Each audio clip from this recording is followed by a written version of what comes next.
여러분 안녕하십니까? 라디오 전망대 이용선입니다.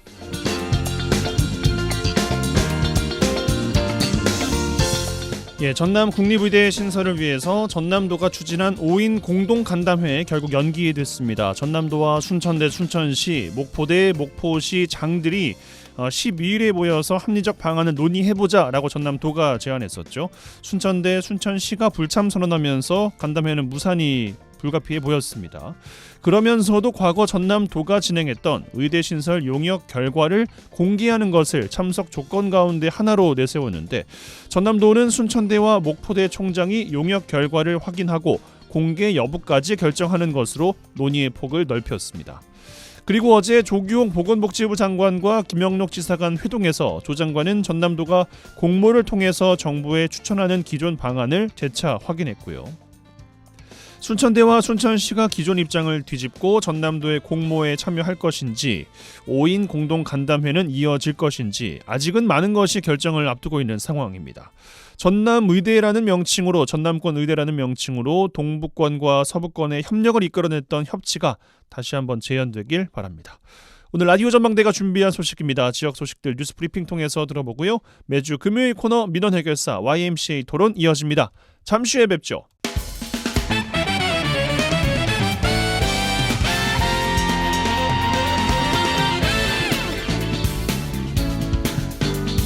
네, 5월 10일 금요일입니다. 라디오 전망대 시작합니다. 먼저 우리 지역 뉴스 정리해보죠.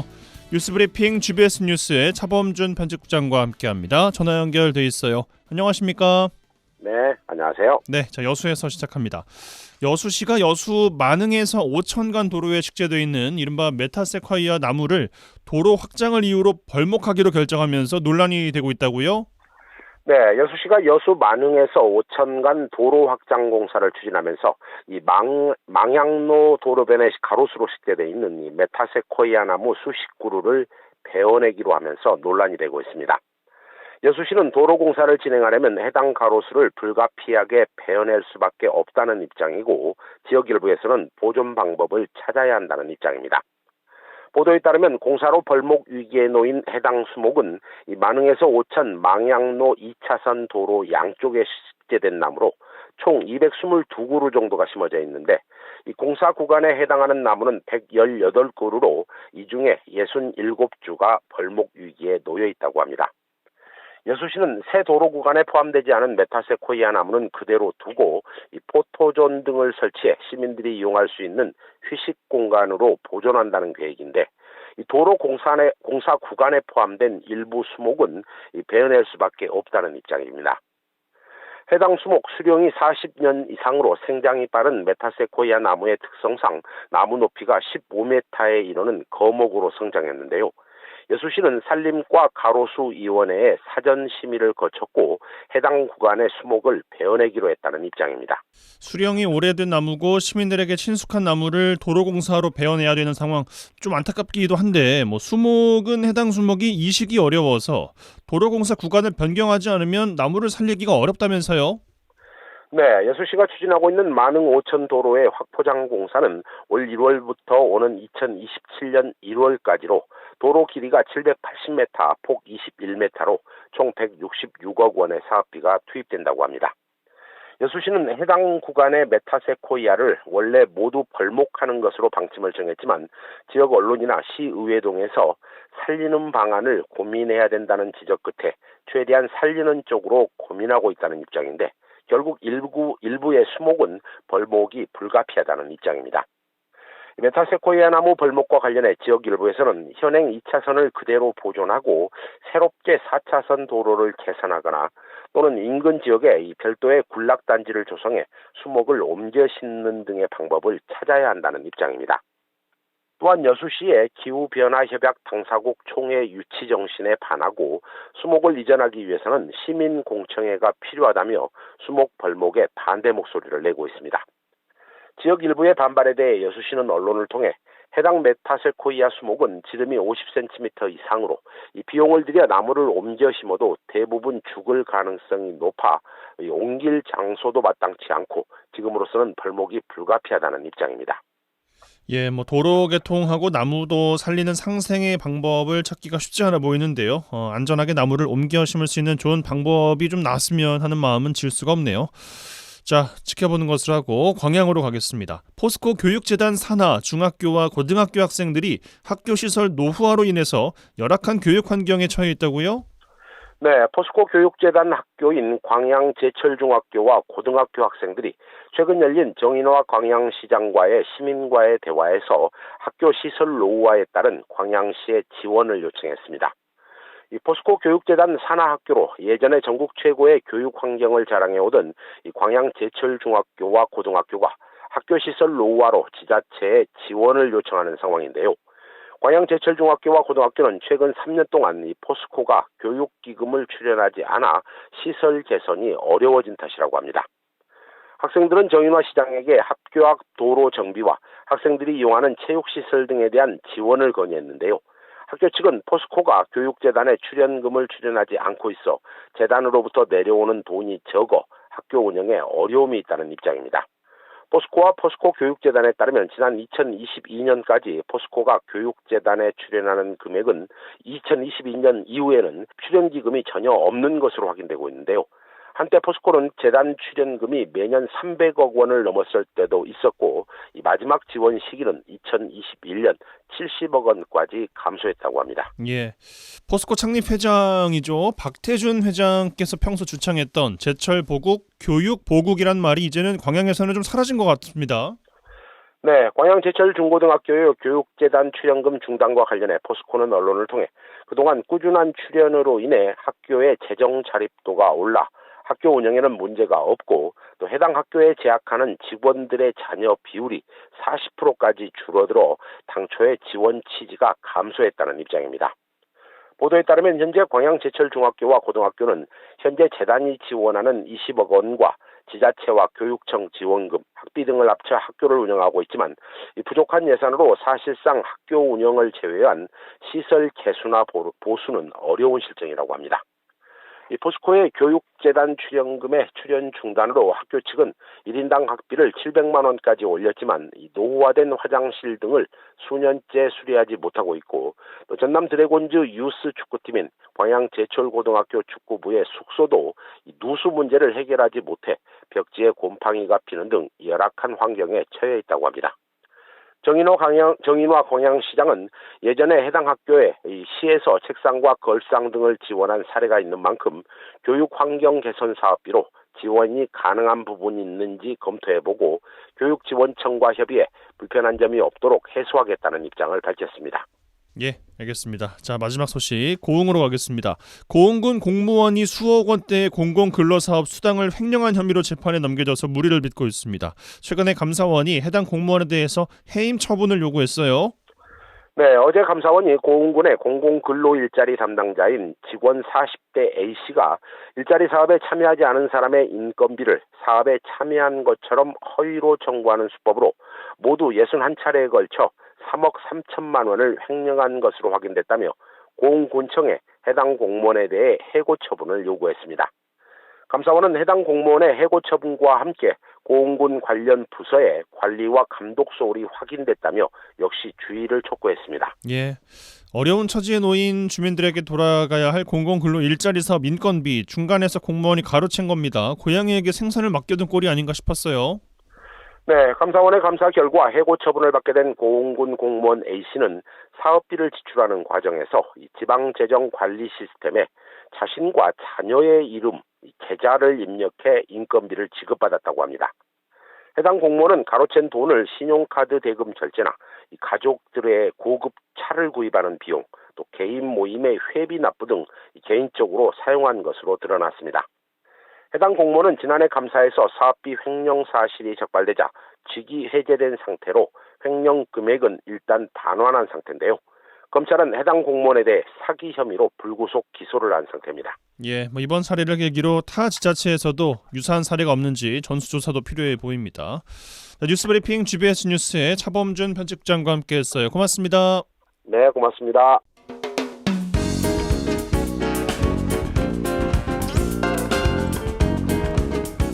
고충을 듣습니다. 라디오 전망대 민원 해결사. 네, 청취자 여러분들의 민원 해결해드리는 민원 해결사 시간입니다. 이미지 리포터 나와 계세요. 어서 오십시오. 네, 안녕하십니까.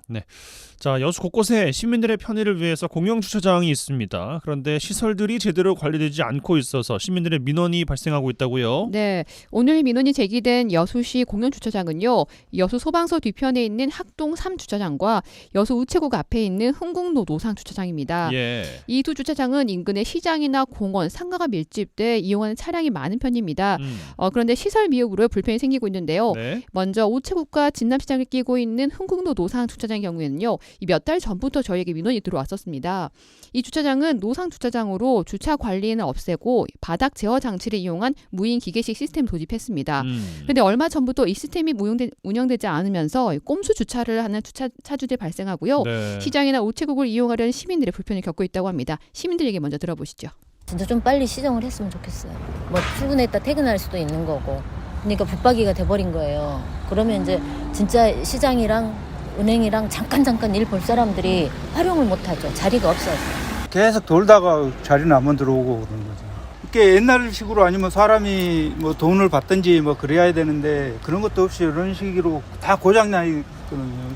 그러니까는 아무래도 좀 불편하긴 해요.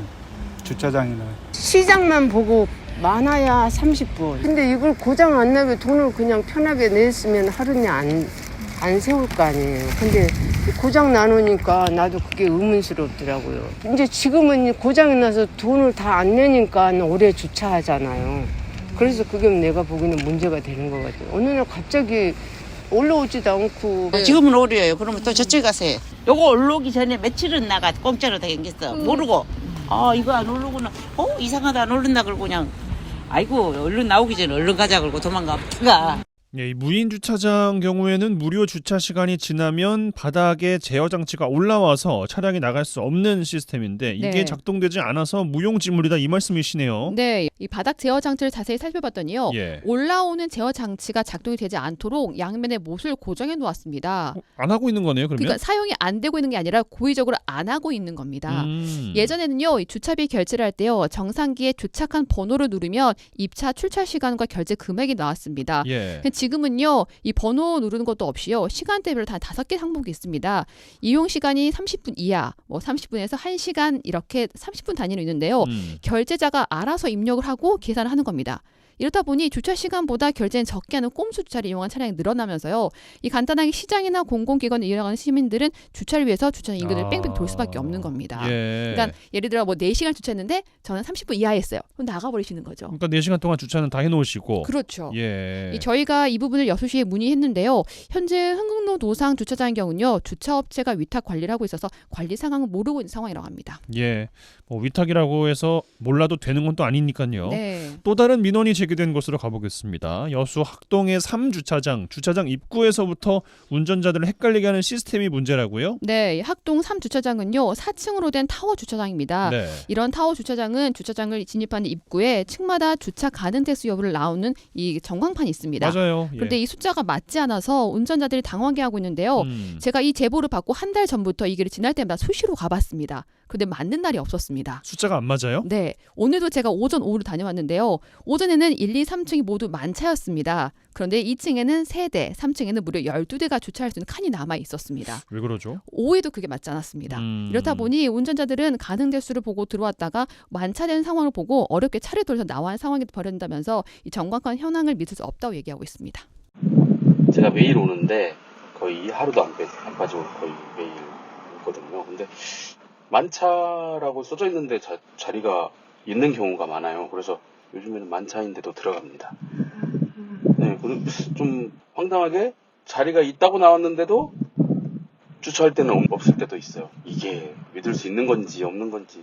예, 근데 이게 학동 3주차장만의 문제는 아니라면서요? 네, 여수시에 있는 대부분의 타워 주차장의 주차 현황판이 맞지 않은 상황입니다. 예. 이 여수시에 문의한 결과 좀 황당했는데요. 이 여수시 공영주차장은 도시관리공단에서 관리를 하고 있는 상황입니다. 이 주차 현황판에 기록되는 수는요. 대형마트 주차장처럼 자동 등록 시스템이 개선되는 게 아니라 주차관리센터에서 수시로 직원이 각 타워 주차장으로 직접 방문을 해서 CCTV로 보고 있어서 가능 대수 직접 계산하고 운영하는 방식입니다. 그 자동 카운팅이 아니라 직접 손으로 손으로 세서 세서 적어야 되는 거예요. 그렇죠. 그러면 카메라에서 층마다 가능 대수를 계산을 해서 거기에 입력을 하는 겁니다. 그러니까 안 하면은 또 많이 떠버리고 뭐 이런 것이네요. 그렇죠. 그러면은 직원들이 수시로 오지 않으면 그게 그대로 있는 겁니다. 이게 의미가 있나 모르겠어요. 네, 이런 이유는요. 자동으로 했을 때 무료 출차 차량은 주차 가능 대수에 포함되지 않아서 직접 계산에 입력하는 방식을 하고 있는데요.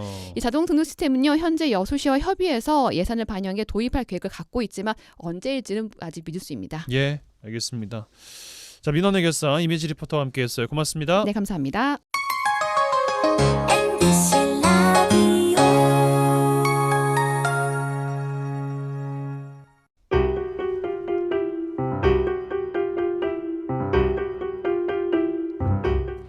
지역 뉴스 1시간 안에 정리해드립니다. 재미있고 편한 뉴스. 지역 시사는 역시 이용선의 라디오 전망대.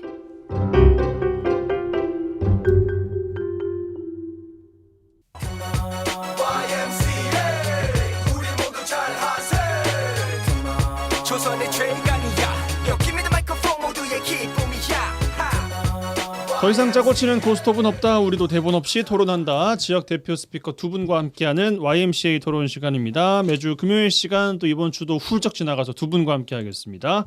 여수 순천 YMCA 김대희 김석 사무총장 두 분 어서 오십시오. 네, 안녕하십니까. 네, 안녕하세요. 예. 가정의 달 한 주, 가정의 주간 어떻게 보내셨는지 궁금한데 먼저 김대희 총장님 어떻게 보내셨습니까? 뭐 우리 아들 딸하고 밥 한 끼 먹고요. 네. 또 대신 5월 8일 어버이날은 또 부모님 모시고 증심을 같이 이제 했는데요. 네. 자녀들한테는 부모로서 대접받고 저희는 또 저 위에 또 부모님들이 계시니까 뭐 같이 모이지는 않았는데요. 느낌상 보면 같이 모여서 좀 했으면 어떨까 하는 느낌이 좀 있더라고. 손자, 아버지 3대가 함께. 네, 3대가 모여서 그것도 의미가 있죠. 그런데 지금 각각 따로따로 모이잖아요. 그래서 좀 아쉽다는 측면이 좀 있어요. 그런데 어떻든 뭐 여수에 살고 있으니 그나마 자주 만나지. 이용선 아나운서처럼 완전 따로따로 부모님들이 계신다면 그렇죠. 전화 한 통화 정도밖에 못 하는 거 아니에요. 그렇죠? 그래서 뭐 지역에 같이 살고 있다는 그 자체만으로도 편리한 내용은 좀 있긴 있더라고요. 맞아요. 가족들이 근처에 살고 있다는 게 얼마나 큰 힘인지 몰라요. 네. 예. 뭘 대접 받으시고 뭘 좀 사드리셨어요? 저는 그 메뉴가 참 궁금하더라고요. 다른 분들은 뭘 좀 먹고 사시나 그게 참 궁금하던데. 예. 네, 아니요. 좀 보니까 뭐 경양식집에 아들은 이제 우리 집사람이랑 같이 갔을 때는 경양식집에서 했고요. 네. 부모님하고 올 때는 저희는 뭐 장어구이로 모셔다 드리고 했습니다. 예. 김석 총장님 어떻게 보내셨습니까? 저는 이제 개인적으로 5월 5일 어린이날을 되게 좋아하는데 이번에 비가 너무 많이 와가지고 네. 그 우리 지역의 어린이들이 광장에 모이고 막 이런 일들이 좀 많아지고 이래야 된다고 생각했거든요. 왜냐하면 코로나19 시절 약 거의 2년간 그 락다운 됐을 때 그 가장 걱정했던 아동학자들 가장 걱정했던 것 중에 하나가 뛰어놀지 못한 아이들을 나중에 어떤 문제를 일으킬 건지 그것을 유심히 조사해야 된다는 이야기가 있었고 그래서 그게 좀 대단히 아쉬웠고 또 하나는 뭐 지금은 순천시가 주관하고 있긴 하지만 예전에 그 아주 오래전 이야기입니다. 순천 YMCA가 어린이날 행사를 최초로 했었거든요. 순천에서 여러 그런 것들 좀 기억나고 그다음에 가정의 달인데 어제가 어버이날이었지 않습니까? 저희는 3대가 모였습니다. 말씀처럼 그 지역에 함께하고 있기 때문에 그나마 고깃집에 모여서 고기도 굽고 그런 즐거운 시간을 보냈고 제가 참 아버지가 됐다라고 하는 것을 느끼는 게 어제 어버이날 아침에 자고 일어났더니 그 아침 일찍 등교하는 고등학생과 중학생 아들놈이 딱 이렇게 카네이션을 울컥하더라고요. 직접 만들었습니까? 만든 건 아닌 것 같고 달고 다니셔야죠. 아니 화분으로 이렇게 화분으로 주셨는데 우리 아들들이 주는데 아마 이런 소소한 것들이 일상에 막 지쳐 있는 어버이들 또는 어린이들 청소년들에게 굉장히 그 뭔가 기억에 남는 정말 오랜만에 기억에 남는 그 뭔가 가슴 두근거림 그런 것들이 모든 가정에 다 있기를 바랍니다. 그런 일들이 좀 있었고 YMCA 차원에서 뭐 어린이날 그 어버이날을 뭐 챙기거나 이런 건 아닌데 다만 이제 오늘이 공정무역의 날이에요.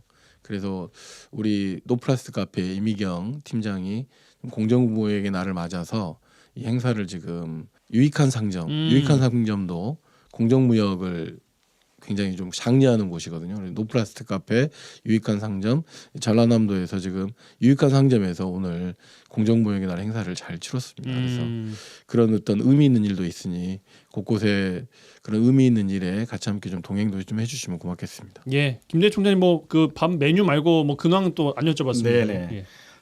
여수는 특별히 이제 4, 5월이 민주주의의 시간입니다. 왜냐하면 4.19 혁명도 있지만 그러네요. 지역의 김용호 열사, 3월이고 오영권 열사도 4.19 때 돌아가셨고 해서 어떻든 여수는 4.19 혁명과 또 지역의 민주열사 기념 추모식 그리고 5.18 또 광주민주항쟁이 좀 다음 주에 있고요.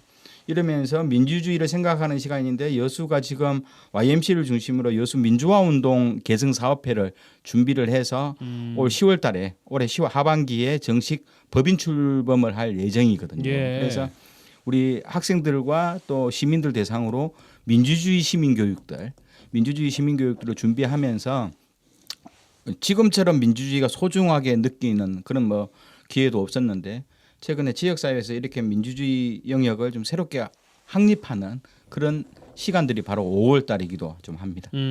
다음 주에는 또 관련된 이야기도 또 더 나눠볼 수 있을 것 같습니다. 자, 알겠습니다. 자, 근황 이렇게 여쭤봤고요. 주제로 넘어가죠. 가정의 달 5월을 맞아서 관련된 이야기를 좀 나눠볼까 하는데요. 지역의 인구, 가족 정책들을 점검해보는 시간 마련했습니다. 전남 지역은 2004년부터 인구 200만 명 선이 무너졌고 지금은 180만 명대로 낮아졌습니다. 인구가 줄어들면서 유출 막으려는 노력들 정책으로 이어지고 있습니다.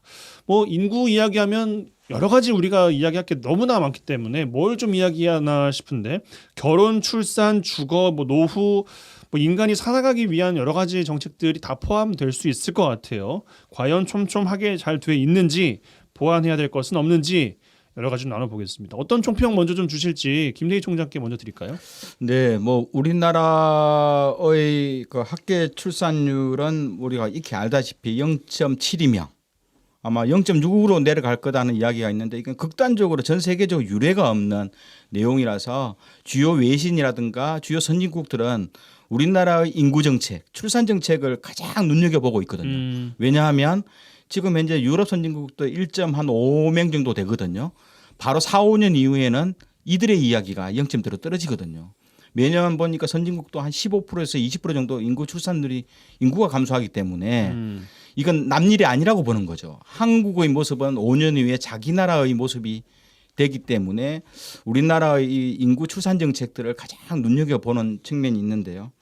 특별히 저는 좀 백약이 무효가 아닌가 좀 생각을 합니다. 왜냐하면 우리나라가 저출산 인구 정책을 제 상기 과정이 2016년부터 2020년까지 5개년 계획을 세웠는데 이때 들어간 예산이 108조 원입니다. 출산이라든가 인구 영역에 108조 원을 썼는데 막대하네요, 정말. 네, 효과가 없습니다. 그럼 전 세계적으로 보면 선진국들도 지금 뭐 1.5명, 1.4명으로 내려가고 있지만 선진국이나 우리나라나 인구를 늘리기 위한 막대한 재정을 쏟아붓고 있는 건 사실이거든요. 모든 나라가 공통적인데 문제는 재정 지원 정책만 가지고는 안 된다는 거죠. 이건 현실적으로 뚝에서 구멍이 새어서 물이 흘러나오는 행태를 막을 수 없다고 좀 보는 거죠. 그런데 어떻든 이 정책적 수단이 제대로 돌아가는 영역은 우리나라나 외국이나 별 차이가 없는 상황 속에서 어떻든 막대한 예산을 그렇다고 중단할 것인가 하는 문제도 있는 거거든요. 네. 그래서 이 정책적 효과 못지않게 하는 문화적이고 의식적인 영역도 우리도 고민 좀 해봐야 되는 거 아니냐. 물론 이제 인구 정책과 관련되어서 막대한 예산을 4, 5년 동안 투자한 이후에 효과가 나타나거든요. 그래서 현실적으로 이런 개선 과정들을 좀 더 전략적으로 바라보는 흐름들. 점점 떨어지고 있으니까 그 흐름이라는 것은 우리가 예측하기로 갑자기 U자를 그리면서 올라가기는 또 만무한 거 아니겠어요? 그렇죠. 흐름이라는 게 있어요. 현재의 보합세로도 가는 것은 예. 만약 108조를 많이 투자 안 했으면 어떨 거냐. 더 급박하게 떨어진다는 거죠. 하지만 인구를 늘리기 위해서는 단순하게 정부의 정책 예산 지원뿐만 아니라 여러 요인들, 그러니까 민간 영역에서 해줘야 될 요인들, 예를 들어서 우리가 경력 단절 여성들, 한 전문직 사람들이 살기 위해서는 고도한 경쟁력, 생존 경쟁이라는 이 토양 이런 것들을 개선하기 위한 흐름이 좀 돼야 되는 거죠. 대체적으로 보면은 그 학업이라든가 여러 가지 취직과 관련된 경쟁률이 뛰어난 나라가 대표적으로 우리나라 아닙니까? 이런 나라 싱가포르나 우리나라, 중국 이런 나라들은 대체적으로 출산율이 굉장히 적어요. 음. 선진국 내에서도 경쟁률이 굉장히 심화된 나라의 인구 증가율은 아예 없고요. 마이너스 요소로 가고 있는 거고 그나마 경쟁 영역에서 덜 경쟁하고 좀 평등이라든가 보편적인 흐름이 강화된 프랑스라든가 이스라엘이라든가 일본 이런 나라들은 상대적으로 출산율이 상대적으로 좀 높다는 현상이 있기 때문에 우리가 돈을 막무가내 투자하는 것보다는 이런 여러 요인들을 좀 살펴보는 것도 좀 필요하지 않는가 생각을 합니다. 예, 뭐 가장 또 시급한 저출산 관련된 이야기를 또 꺼내주셨는데 말씀처럼 가족의 구성원 수가 달라졌고요. 요즘에는 3대가 모이는 것은 뭐 명절에도 불가능한 게 요즘에 좀 돼버린 것 같고 가족 형태가 또 달라지고 있고 개인화가 되고 있고 저출산이 가파르게 또 이어지고 있는 것 같습니다. 그 말씀 듣다 보니까 또 기억나는 그 정책 중에 하나가 아직 뭐 시행할지 안 할지를 지금 검토하고 있는 단계인 것 같은데 권익위에서 지금 설문조사하고 있다는 거 아니겠어요? 1억 주면 아이 낳을래 뭐 이렇게 요거에 대해서는 김석 총리님 어떻게 생각하십니까 혹시? 1억 주면 아이를 놓는 그 질문을 던지는 것 자체가 이 출산과 결혼에 대한 것을 너무 배금주의의 좀 시각에서 바라보고 있다고 생각해요. 또 하나는 너무 이 출산과 이 결혼을 사람의 감정이고 또는 그것을 좀 뛰어넘는 것인데 이것을 너무 시장 경제에다가 내몰리게 하고 있는 건 아닌가 그런 생각이 좀 들거든요.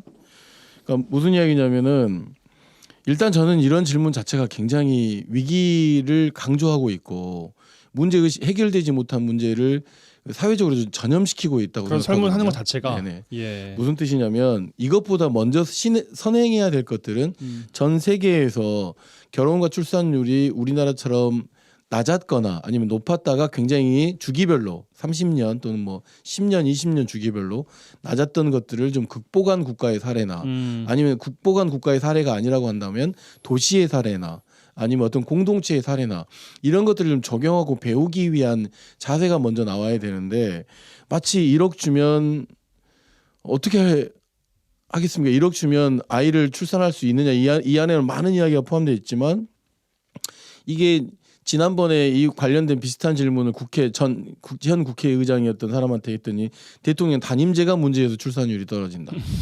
또는 스마트폰이 너무 재밌어서 여기에 빼앗기는 시간이 너무 많기 때문에 뭐 이걸 해결 못한다. 이런 질문과 답변이 가지고 있는 기조가 그대로 유일하다고 생각하는데 적어도 정권과 정당의 정책에 영향을 받지 않고 특히 이 인구와 관련된 문제에 대해서는 좀 특별위원회도 좀 국가 차원의 특별관리위원회가 좀 있어서 있습니다. 예. 전 부처를 좀 통합하는 방식의 뭔가 다양한 시도들이 이루어졌는데 그러지 못하는 것에 실소를 금할 수 없는 그 권익위의 설문 사항이라고 말씀드리고 싶고, 근데 앞서 이제 김대희 총장님께서 말씀하셨지만 결혼과 출산은 어떤 문화, 시대의 변화가 있는 것을 인정해야 되는 거잖아요. 그럼 이제 결혼과 출산을 어떻게 장려할 것이냐? 그럼 그런 문화와 가슴 두근거림을 국가가 어디까지 그 안전망을 만들어낼 것이냐 이걸 만들어 놓는 것이 중요하다고 생각해요. 우리는 지금 너무 다양한 형태의 또는 아주 단기적인 형태의 정책들만 되고 있는 것들 좀 개선하기 위한 노력들이 좀 나와야 될 것 같습니다. 근데 실제로 이제 만일요 30대 그 조직에서 30대 여성이 있어요. 굉장히 일도 잘하고 전문적이어서 승진을 앞두고 있어요. 그럼 그분은 더욱더 높은 자리에 가고 더욱더 많은 자아실현 욕구 때문에 전념을 해야 돼요. 근데 여기서 결혼이나 육아 문제가 나온다면 제가 만일 그 입장이라면 저는 아이를 포기하겠다 보는 거거든요. 나는 쉽게 말해서 전문적 기술을 습득해서 그 조직에 들어와서 어떻든 조직의 최고 책임자가 될 때까지 난 열심히 일해야 되는데 가장 중요한 것이 30대가 주요 허리거든요. 그렇죠. 내가 조금 몇 년만 더 하면 내가 부장 될 수 있고 상무가 될 수 있는데 내가 결혼 때문에 아이 때문에 포기해야 되냐? 안 되는 거죠. 근데 뭐 이제 그런 사람들도 30-40% 되는 거거든요. 하지만 또 나 빨리 결혼해서 아이도 놓겠다. 뭐 그런 사람도 있는 거고요. 다양하게 찬반이 갈려 있고 그 개인의 삶들은 서로 가치관들이 다르기 때문에 정책도 다변화될 필요는 있는 거죠. 예. 그래서 일반적으로 뭐 선언하기보다는 본인들이 선택을 해서 갈 수 있는 흐름이 돼야 되는 거고 좀 무엇보다도 아이를 놓고 난 이후에 자기의 삶을 포기하는 정도. 나는 그것은 사회가 반대 국부적인 내용도 줘야 된다고 보는 거거든요. 왜냐하면 아이를 기를 때 나의 희생과 그 반해서 또 아이를 놓고 난 이후에 내가 얻고자 하는 성과들을 사회가 충분히 지어준다면 결혼도 하고 아이도 놓을 수 있는 측면이 될 건데요. 저는 전체적으로 우리 사회가 경쟁 사회이기 때문에 경쟁 사회 이거 극단적인 경쟁 사회를 포기하지 않는 이상은 저 이대로 출산율은 계속 현행 유지할 거다라고 보는 겁니다. 그 최근에 막 경력 단절 여성 이렇게 이야기하면서 한동안은 이제 그 출산이 사회적 지위의 지향을 그러니까 상승시키는데 저해 요소다라고 하는 것들이 사회적 분위기 굉장히 좀 오랫동안 고착화된 부분이 있잖아요. 네. 근데 최근에 MZ라고 하는 요즘 시대의 그 뭔가 그분들과 좀 인터뷰를 해보면 과연 행복한가 가정을 구성하는 것이 그래서 출산하는 것을 통해서 이 행복이 유지될 수 있는가 여기에 좀 방점이 좀 있는 것 같아요. 그러니까 뭐냐면 개인 행복 시대에 와 있는 거거든요. 우리가 생각하는 것은 지금 결혼과 출산은 가족을 구성하는 것 그리고 그래서 사회적 안정을 도모한다고 생각하는데 이 가장 그 최근저에 있는 원소라고 볼 수 있는 남녀 간이 결혼해서 행복한 거냐 행복한 문화를 만들 수 있느냐 뭐 이런 것들이 고민이 있는 것 같아요. 이러면서 좀 인터뷰에 보고 있으면 그들이 관찰한 그러니까 우리 MZ 세대들이 관찰한 어떤 성인들 기성세대를 놓고 보면 보육과 양육에 빼앗기는 시간이 너무 많은 거죠. 그러다 보니까 이것이 이 안에서 가지는 스트레스가 너무 많은 거고 그다음에 보육과 양육은 단순히 빼앗기는 시간 그러니까 그 시간을 빼앗긴다라는 표현을 좀 쓰는 것도 전 좀 이해가 되긴 하는데 또 하나는 비용도 너무 많이 드는 거예요. 비용도 너무 많이 드는 거고 그다음에 더불어서 사회적으로 나아가는 데 있어서도 일정 부분 출산과 이런 심지어 결혼까지도 요즘은 결혼율도 굉장히 낮아지고 있잖아요. 이것이 자기 개인의 행복에 그 나아가는 데 있어서의 필요 요소인가라고 하는 것을 바라보는 이 시각과 문화를 전환하지 않고는 이 문제는 그야말로 어느 도시도 지금 현재 해결하지 못하고 사실은 서울이나 경기 쪽으로 인구가 몰리는 것이지 결혼과 출산율이 증가하고 있는 건 아니거든요. 그러니까 이 문제는 굉장히 대한민국 사회에 굉장히 중차대한 문제로 이 정부 차원에서 또는 각 모든 구성원들의 노력이 좀 필요한 상황이다라고 볼 수 있지 않겠습니까? 알겠습니다. 이 이야기를 좀 좁혀서 지역에서 그럼 뭘 할 수 있을까로 좀 이야기를 좀 좁혀보겠습니다. 저출생 관련된 이야기가 오늘 좀 많이 나오고 있는데 마무리하고 다른 주제로 좀 넘어가야 될 것 같은데 뭐 결혼 출산 관련된 이야기들 그리고 뭐 조금 더 확대해 보면은 이벤트성이긴 합니다만 커플 매칭 이벤트 같은 것들도 막 지자체에서 하더라고요. 저는 뭐 그런 거 다양하게 해야 된다고 생각합니다. 예, 아무튼 뭐 이제 재미로 이제 본다고 한다면 지역의 생존과도 연결지어서 생각할 지경에 이르렀다는 점에서 지역에서는 뭘 할 수 있고 뭘 해야 하는지 이야기 좀 주시면 좋겠습니다. 김대희 총장님. 제가 보기에는 지역 정부와 그러니까 지역과 중앙을 좀 구분하면 어떨까 싶어요. 네. 그러니까 중앙 정부가 어떻든 양육이나 양육 문제라든가 주거 환경을 개선하는 영역들, 뭐 주거비 문제 이런 것들은 중앙 정부가 좀 하고 지방 정부는 청년하고 일자리 영역에 좀 집중하고 그럼 예산도 가감히 이것은 지방으로 다 내려보내주고 이 정책은 중앙 정부가 좀 집중적으로 하고. 이렇게 좀 구분을 하는 행태가 좀 좋지 않는가 생각을 하거든요. 그래서 지금은 지역에서도 지원금 형태로 많이들 정책화돼 있긴 하죠. 네, 그런데 이것이 중앙 정부 매칭이 거의 현한데 중앙 정부보다는 지방 정부 예산으로 많이 해야 되는 측면이 있어서 차라리 출산이나 양육 문제 또 그에 따른 주거비 문제 이건 중앙 정부 예산으로 하고요. 나머지 일자리나 청년 정책은 가감히 지방 정부로 돈을 환원시켜서 지방 정부가 자기 지역 상황에 맞게 좀 정책들을 선택적으로 좀 진행할 수 있게 만들어주는 것이 저는 우선적이 필요하고 그래서 지방정부가 한다면 저는 일자리하고 청년 영역도 인구 영역하고 관계되거든요. 이런 문제는 뭐 지방정부가 중앙정부로부터 뭐 에서 5천억, 6천억씩 받아내려서 직접 집행해 나가는 체제가 저는 오히려 더 효율적이지 않는가. 그래서 순천이 여러 가지 청년 정책이라든가 뭐 인구 정책은 순천이 활발하게 하잖아요. 아 그렇습니까? 네네. 다른 자치단체는 순천에 청년 정책이 많기 때문에 이건 순천 쪽에 내려오는 중앙정부 예산은 가감히 처음부터 순천시의 예산을 분배해서 더 많이 줘서 그 지역에 맞게 좀 다양하게 처리해 나가는 그런 행태로 좀 가주는 행태가 저는 필요한 정책이라고 좀 김석 총장님. 저는 좀 약간 그런 지원 정책에 대한 전환이 좀 필요하다고 생각하는데 현금성 지원. 네네. 그러니까 뭐냐면 여전히 필요하긴 하지만 좀 더 몫을 늘려야 된다고 생각을 해요. 그러니까 지난번 우리가 청년 정책 이야기할 때 그 청년 주거 정책 관련해서 이야기했잖아요.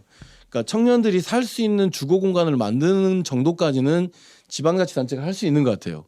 그러니까 그 몫이 이제 좀 어느 범위까지 되느냐라고 하는 것이 이제 뭐 굉장히 중요한 결정 그 이야기이긴 하겠지만 그래도 자치단체장들이 과감하게 여기에 투자를 해야 된다고 생각하고 또 하나는 양질의 일자리를 만드는 것이라고 생각해요. 그러니까 기업을 유치하는 것도 되게 이거는 모든 기업이 다 지역으로 오지는 않을 거 아니에요. 그러면 지금은 기업으로 유치하는 것에 더해 가지고 지역 내에서 만들 수 있는 뭐 청년 공공 일자리들 이런 것들을 만들어서 계속 지역에서 머물고 사는 것이 굉장히 자기 행복에 굉장히 유익한 것이다라고 하는 것을 좀 플러스 알파를 줄 수 있는 이런 정책을 좀 만드는 것이 좀 필요하다고 생각하네요. 가령 예를 들어서 그 청년 고용 순천시가 고용하는 청년 일자리 사업을 국비 매칭이 아니라 또는 여수 광양까지 포함해가지고 국비 매칭이 아니라 자치단체별로 뭐 3년 1차 3년 2차 뭐 2년 뭐 그다음 뭐 인센티브 이런 방식의 자체 정책을 통해서 청년들이 한 5년 정도는 지역사회에서 머물 수 있는 그 일자리로서의 안전망을 좀 구축한다고 하면 일자리가 생기면 주거 문제도 복지 문제도 여러 가지 다양한 뭐 연애 문제도 출산 문제도 결혼 문제까지도 같이 연결될 수 있는 문제이니까 지역은 일자리에 그리고 정부 지역은 일자리와 그다음에 주거 정책에 집중적으로 투자하고 정부 차원에서는 결혼과 출산을 장려할 수 있는 현금성 지원 사업을 좀 더 대폭적으로 좀 늘리는 것을 고민하는 것도 좀 필요하지 않겠나 싶습니다. 알겠습니다. 예, 요 정도로 좀 하고 다른 이야기도 좀 해봐야 될 것 같아요. 뭐 이야기가 점점 확대되고는 있습니다만 뭐 시간이 많지가 않아서 많이 남지가 않아서 한 5분 정도 남은 시점에 뭘 이야기 좀 해볼까 하다가 생각난 것이 저도 최근에 외할머니께서 돌아가셨는데 부모님의 역할과 부모님의 앞으로의 뭐 정책적인 효용성은 어떤 방향으로 가져가면 좋을까를 생각해 본 적이 있었거든요. 그 두 분께 근황 여쭸을 때 두 분도 아버지고 또 위에 부모님이 계시고 네. 그 가운데에 있는 세대도 혜택을 좀 뭔가 정책적인 혜택이랄지 정책적인 효용을 좀 느끼면 좋겠다라는 생각을 좀 했었는데 그 50대, 60대 그러니까 중장년이고 은퇴 세대잖아요. 실제로 좀 어떤 정책적인 효용성들을 좀 느끼고 계십니까, 두 분은? 현재는 중장년에 대한 혜택은 없어요. 아니면 뭐가 좀 필요하다고 생각하시는지 좀 듣고 싶은데. 어떻든 문화라든가 그리고 이 일을 앞으로 내가 연속적으로 해나갈 수 있는 자기 개발에 좀 조건들을 줬으면 좋겠어요. 왜냐하면 솔직히 유아 아니면 65세 어른 돼야지만이 혜택을 보는 세대잖아요. 예. 그래서 중간에 40, 50대는 거의 혜택 없이 그냥 무조건 일하는 시스템인데요. 어떻든 자녀들한테는 강요하지 않기. 저도 2, 3년 전만 해도 아들, 딸한테 엄청나게 많은 암묵적 부담을 주고 했는데요. 자녀들한테는 부담을 주지 않는 너희들이 스스로 결정하고 너희들이 판단하는 것에 대해서 책임을 지게 하면서 그냥 지켜보는 행태로 가는 부모가 좀 50, 60대는 필요하다고 보는 거고요. 그러면서 이제 노년을 준비하는 시기가 이 50대라고 보는 거거든요. 내가 장차 하고 있는 일도 이제 10년 안에 다 그만두잖아요. 그러면 앞으로 남은 30년 인생을 여생을 궁핍하지 않으면서 내가 지향하는 새로운 취미나 또 사회에 공헌할 수 있는 다양한 역할을 하려면 노후 안정 역할도 굉장히 중요하기 그렇죠. 때문에요. 이런 사회 보장적 시스템들을 좀 지방 정부가 좀 갖춰줬으면 그래서 뭐 기초연금 뭐 거의 뭐 풀칠하는 정도 2, 30만 원 노령연금 여기에 목숨 거는 것이 아니라 좀 더 국민연금 시스템에서 부족하면 노후 안정을 할 수 있는 그런 재원도 좀 필요하다고 보는 건데요. 그래서 저는 만일 이런 생각도 해봐요. 여수시가 만일 인구가 25만 명이면 어떨까? 두렵기도 하죠. 30만 되면 좋긴 좋죠. 하지만 그건 저출산 우리가 노령화 사회 대책 보면 알잖아요. 돈을 쏟아부어도 감소할 건 감소하거든요. 그러면 25만 인구를 좋다고 보고요. 거기서 오히려 삶의 질을 풍족하게 느껴지는 쪽으로 1조 8천억 지방정부 예산을 저는 효율적으로 써야 된다는 겁니다. 20만 명이 더 삶의 질을 풍족하고 여러 가지 그 만족도가 높게 만들어주면 그 도시에 서로 정착하려고 하는 측면도 있기 때문에 오히려 작은 인구에 적응하는 새로운 적응 정책에 대한 시스템에 좀 중심을 뒀으면 좋겠고 그런 의미에서도 50대 그죠? 새로운 인생 이모작을 준비해야 될 사람들한테 새로운 관심과 지원 정책도 더불어 좀 필요하다고 보는 거죠. 그러게요. 바뀐 사회적 문화 때문에 이 자녀들은 또 마음 같지 않고 또 부모님들은 또 돌보셔야 되고 어찌 보면 또 상당히 외롭고 고립된 느낌을 좀 받을 수 있는 세대가 이 5, 60대가 아닐까 싶은데 김석 총재는 어떠십니까? 뭐가 필요하다고 생각하세요? 저도 사실 어제 어버이날 때 그런 생각을 했는데 저 역시 여전히 불안한 미래에 대한 고민을 계속하고 있더라고요. 그러니까 뭐 이대로라고 한다면 저희야 뭐 그 시민운동을 계속 하다 보니까 굉장히 몫이 작은 곳에서 일하다 보니까 거기에 익숙해져 있는데 이후의 삶은 결국은 제 인생 이모작을 살거나 아니면 그 이후에 뭔가 일하는 정년이 중단된다라고 하면 국민연금 받으면서 생활을 해야 되는 거잖아요.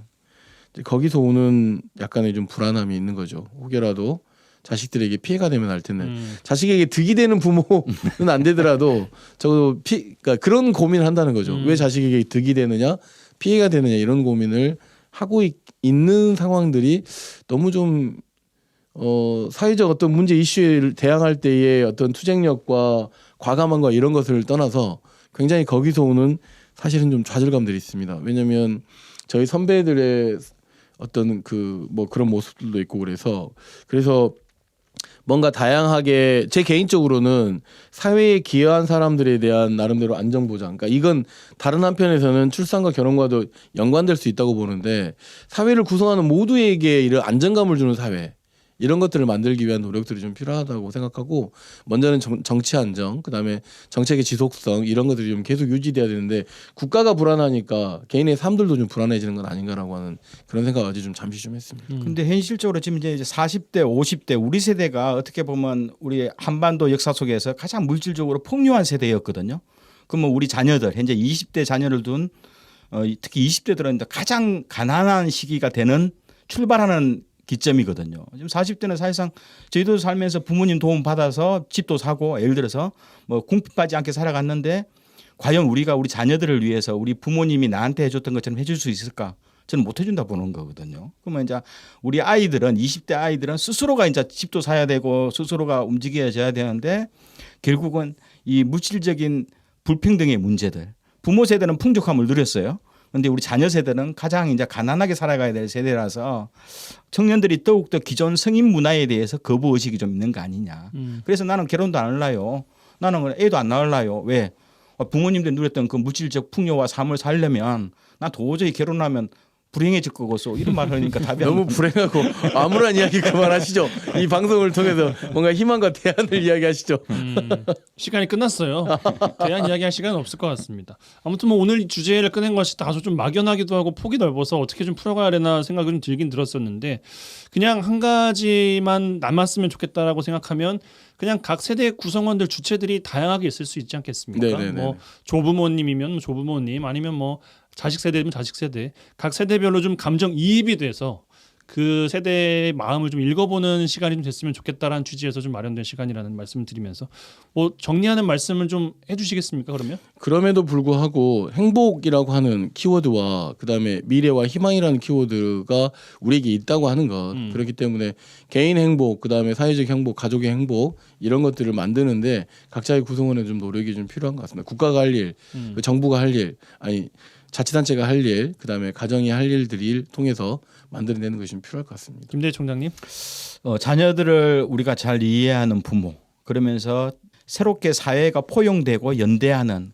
계층 간 연대, 세대 간의 연대, 포용 이런 것들을 다시 한번 더 고민해봤으면 좀 좋겠습니다. 네, 알겠습니다. YMCA 토론 여수 순천 YMCA 김대희 김석 사무총장 두 분과 함께했어요. 두 분 고맙습니다. 네, 감사합니다.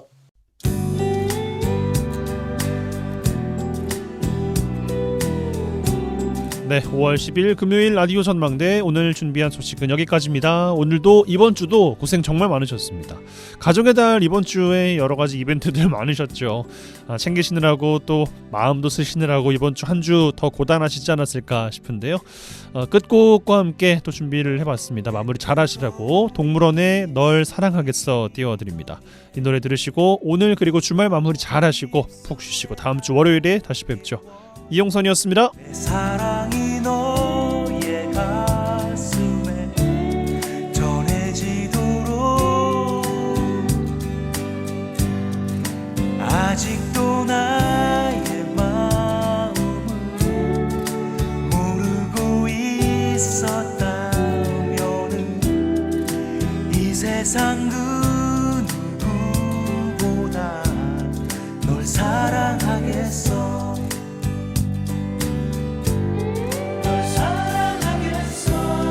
언제까지나 널 사랑하겠어. 지금 이 순간처럼 이 세상 그 누구보다 상상하겠어. 어려운 얘기로 너의 호기심을 자극할 수도 있어. 그 흔한 유희로 이 밤을 보낼 수도 있어. 하지만 나의 마음은 이제는 알아줬으면 해. 이 세상 그